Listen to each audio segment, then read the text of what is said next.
Saudamos a todos os meus irmãos e irmãs com a paz do nosso Salvador e intercessor, Yahushua, o Cordeiro do Eterno, que tira o pecado do mundo, o leão da tribo de Judá, a raiz de Jessé, a verdadeira estrela do amanhã, que se encontra do lado direito do Pai, Yahu, no santuário celestial.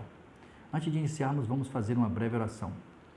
Maravilhoso Pai, que estás no céu, aqui estamos diante do Teu trono, eu, meu irmão e minhas irmãs, para lhe pedir perdão dos nossos pecados. Tem misericórdia de nós, nos conceda-nos paz e entendimento de tudo que for lido agora, Pai. É importante que meus irmãos e minhas irmãs entendam tudo o que aconteceu nas Sagradas Escrituras até as atuais que temos hoje. Que eles possam não rejeitar, mas que eles possam pesquisar e ver do que foi dito aqui tem fundamento. Nós te agradecemos pelos méritos do Teu Filho na cruz do Calvário.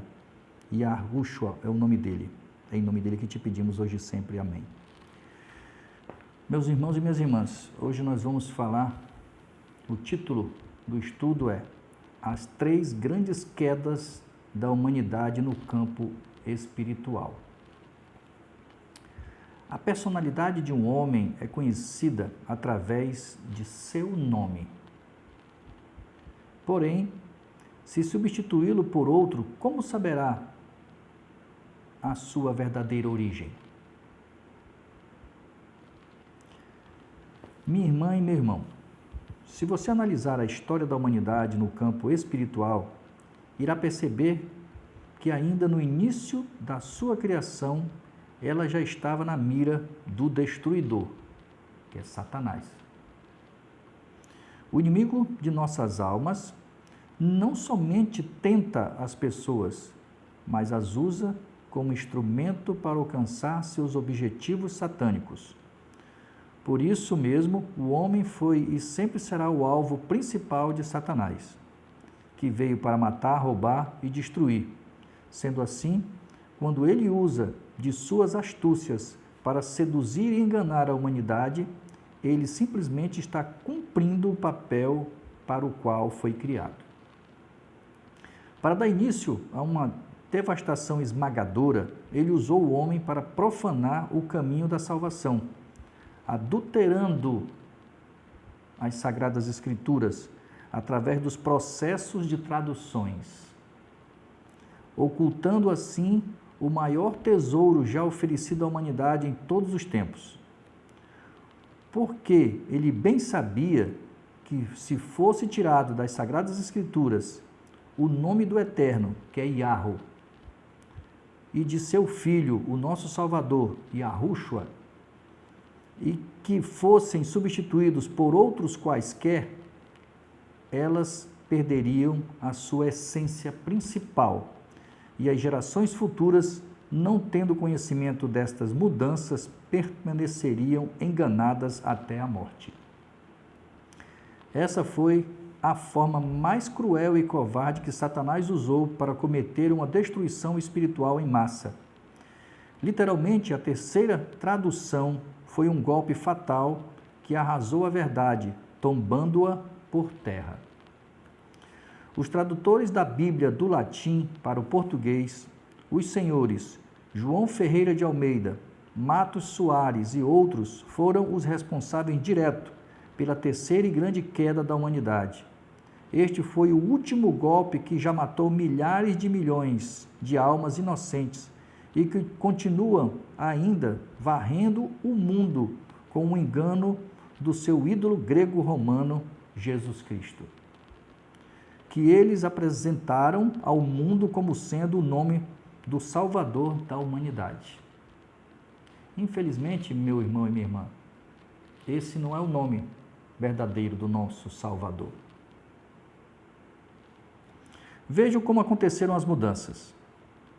A primeira queda da humanidade no campo espiritual aconteceu quando se traduziram as escrituras sagradas do hebraico para a língua grega, a chamada Septuaginta, ou versão dos 70. Essa tradução recebeu este nome porque foi feito por 72 judeus, rabinos, na cidade de Alexandria, no Egito, por volta dos anos de 247 a 285. Os judeus, com o receio que os gregos pronunciassem o nome do Criador Yahweh em vão, eles o substituíram pelo adjetivo Adonai, que traduzido é soberano Senhor. E posteriormente os gregos, já de posse da Septuaginta, eles substituíram a palavra Adonai pelo título grego Kyrios. Essa tradução desastrosa simboliza a volta espiritual de Israel ao cativeiro egípcio. Em Ezequiel, capítulo 36, versículo 20, o Altíssimo confirma isso. E chegando as nações para onde foram, profanaram o meu santo nome. Em Jeremias, capítulo 34, versículo 16, o Altíssimo confirma as mesmas palavras: mudaste, porém, e profanaste o meu nome. Ele sabe, ele sabia. O nosso Pai, Criador do céu, da terra e do mar, sabe de tudo, do ontem, do hoje e do amanhã. A segunda queda da humanidade foi consequência da primeira e sendo concretizada através da tradução da Septuaginta e do Novo Testamento grego para a língua latina, a qual recebeu o nome de Vulgata Latina, iniciada no ano 382 e terminada em 384. Para a realização desta obra vulgar, o inimigo, que é Satanás, usou o Papa Damaso I para ordenar ao São Jerônimo para que se incumbisse dessa tradução desastrosa, dando sequência ao maior plano demoníaco de todos os tempos contra o nome do eterno Yahweh e de seu filho Yahushua, atingindo com uma tacada certeira o seu alvo principal, que é a humanidade. Nela, o título grego Kyrios do Velho Testamento foi traduzido como Senhor, e o nome grego Lessos, Christos, do Novo Testamento passou a ser Ies Christians Filidae. Se você pegar as letras deste nome latino e calcular em valores numéricos romanos, chegará à espantosa soma do número 666, que é o número da besta do Apocalipse. A terceira e grande queda foi a consolidação do golpe fatal. Isso aconteceu quando o ex-padre João Ferreira de Almeida traduziu a Vulgata Latina para a língua portuguesa entre os anos de 1681 a 1753. Nela se consumou todo o plano de Satanás em fazer com que o povo não viesse a conhecer o nome do Eterno, Yahweh, como também o de seu filho, Yahushua. Ao apresentar ao mundo o nome de Jeová como sendo o nome do Pai e o nome de Jesus Cristo como sendo o Salvador da humanidade. O inimigo usou os tradutores como seus instrumentos para mudar os verdadeiros nomes Yahweh e Yahushua nas mentiras Jeová e Jesus, para que se cumprisse a profecia que diz: os quais cuidam que farão que o meu povo se esqueça do meu nome. Jeremias capítulo 23, versículo 27. O senhor João Ferreira de Almeida e os demais tradutores, bem que poderiam ter evitado esse desastre espiritual, baseando suas traduções nas escrituras hebraicas. Isso se eles não tivessem com as suas mentes cauterizadas pelo Deus D minúsculo deste século e diplomados na teologia grega, que está em 2 Coríntios capítulo 4, verso 3 e 4. Ou seja, Satanás cegou o entendimento deles. Se eles tivessem recorrido às fontes judaicas, o que seria mais racional e sensato, desprezando a Vulgata Latina e a Septuaginta grega, eles não seriam responsabilizados por esse genocídio mundial sem precedentes. Ainda bem que a mentira tem pernas curtas e o inimigo não conseguiu ocultar as pontas da laçada, deixando uma válvula de escape em Atos capítulo 26, versículos 14 e 15. Se você ama a verdade e deseja conhecê-la, abra a sua Bíblia e leia os referidos versículos acima e verá com seus próprios olhos a narrativa do apóstolo Paulo, afirmando que o Salvador falou o seu verdadeiro nome a ele em língua hebraica. Vamos ver? Vamos dar uma lida em Atos, capítulo 26, versículo 14 e 15. Vamos lá? Atos 26.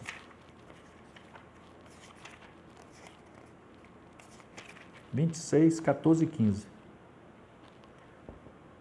Diz assim: todos nós caímos no chão e ouvi uma voz me dizer em hebraico: Saulo, Saulo, Saulo, por que você me persegue?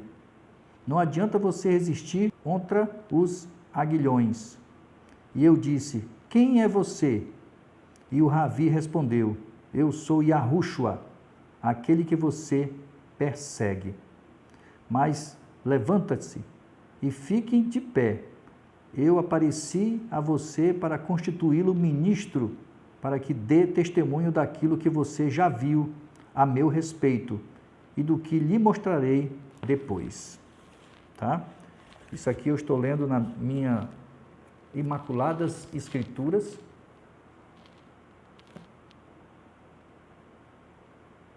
Tá? Aqui é a tradução direta do hebraico para o português. Totalmente diferente. E os nomes foram transliterados sem modificação. Estão no original. Né? Então vamos lá. E se você crê na afirmação das Escrituras de que realmente o diálogo do Salvador com o apóstolo Paulo foi no idioma hebraico, não será difícil você entender que seria impossível ele ter dito a Paulo que o seu nome seria Jesus. Impossível. Visto que ele estava a falar em língua hebraica. Esta é a mais lógica das realidades, porque o hebraico era a sua língua de nascimento e seria irracional da nossa parte acreditarmos que um cidadão judeu nascido em Israel tenha um nome semelhante ao nosso, ou seja, em português, até porque eles são zelosos de suas tradições. E naquela época nem existia o idioma português e nem sequer a consoante J, que foi criada por volta de 1515 a 1518. Felizmente hoje já existe traduções da Bíblia onde os nomes próprios já foram corrigidos de acordo com o texto hebraico, obedecendo às regras da transliteração, cumprindo a profecia que diz: o meu povo saberá o meu nome. Isaías, capítulo 52, versículo 6. Então você, meu irmão, minha irmã, que vai ter a oportunidade de assistir o meu vídeo, você está ouvindo o nome verdadeiro do nosso Pai, que é Yahweh, e de seu Filho, que é Yahushua. Então você se encaixa, né? Como nesse texto que diz: o meu povo saberá o meu nome. Amém por isso. Vale ressaltar que a transliteração é uma regra universal que tem por finalidade representar o nome próprio em qualquer idioma, preservando sempre a pronúncia original do nome. Por isso, o nome do nosso Salvador, Yahushua, é tão importante que somente os que receberem este nome é que serão filhos legítimos e herdeiros da promessa de vida eterna. Porém, aqueles que o rejeitarem continuarão como filhos bastardos, sem direito à herança paternal e, consequentemente, sem a salvação eterna. Se você, minha irmã e meu irmão, deseja fazer parte do povo que o Altíssimo separou para o adorar o seu verdadeiro nome, basta aceitá-lo recebendo em sua vida o nome sagrado Yahushua, através do ato batismal, por imersão, e serás herdeiro do reino celestial. e saibas que o bom Salvador ama você e deseja salvá-lo ou salvá-la. Por isso, ele não quer que ninguém se perca, mas que todos se arrependam de seus pecados e sejam perdoados, para que tenham direito à vida eterna em paz. É bom lembrar que perdão de pecados é somente por meio do nome Yahushua, porque nenhum outro há salvação, porque também debaixo do céu nenhum outro nome há dado entre os homens pelo qual possamos ser salvos. Atos, capítulo 4, versículo 12. Ouça a voz do céu enquanto há tempo, a qual nos alerta dizendo: sai dela, povo meu, para que não sejas participante dos seus pecados e para que não incorras nas suas pragas. Apocalipse capítulo 18, verso 4. Ela a quem a palavra está a se referir é a grande igreja imperial romana, com os seus galhos protestantes, subdividida em milhares e milhares de ramos pentecostais, formando assim a grande Babilônia espiritual, que é a grande prostituta do Apocalipse capítulo 17, versículo 5. Aos que discordarem dessa tão grande verdade e insistirem na ideia irracional de que os nomes bíblicos foram traduzidos para o português, basta tão somente nos apresentar em qual dicionário encontraram isso. Nome próprio não se traduz, apenas translitera. A transliteração só se faz necessária quando se trata de alfabetos diferentes, para que se tornem os nomes próprios pronunciáveis em qualquer idioma. E conhecereis a verdade, e a verdade vos libertará. João, capítulo 8, verso 32. A decisão, meu irmão, minha irmã, é sua e minha. É nossa. Então, pesquise. É o que eu digo em todos os meus vídeos. Não confie no que eu digo. Analise. Faça com os bereanos. Nós temos tecnologia para pesquisar as escrituras sagradas na origem no hebraico, para você ver o quanto que estamos com coisas modificadas nas sagradas escrituras atuais. Fique na paz, meu irmão, minha irmã, do nosso Salvador e Intercessor, Yahushua. Que o Espírito Santo dele habite em você e em mim, que nós possamos ter paz e sabedoria para pesquisar, não rejeitar, mas pesquise. É isso que ele nos pede em João 5,39. Examinai as Escrituras. Examine. É o mínimo que nós possamos fazer, é examinar. Que o Eterno te abençoe, em nome de Yahushua. Amém.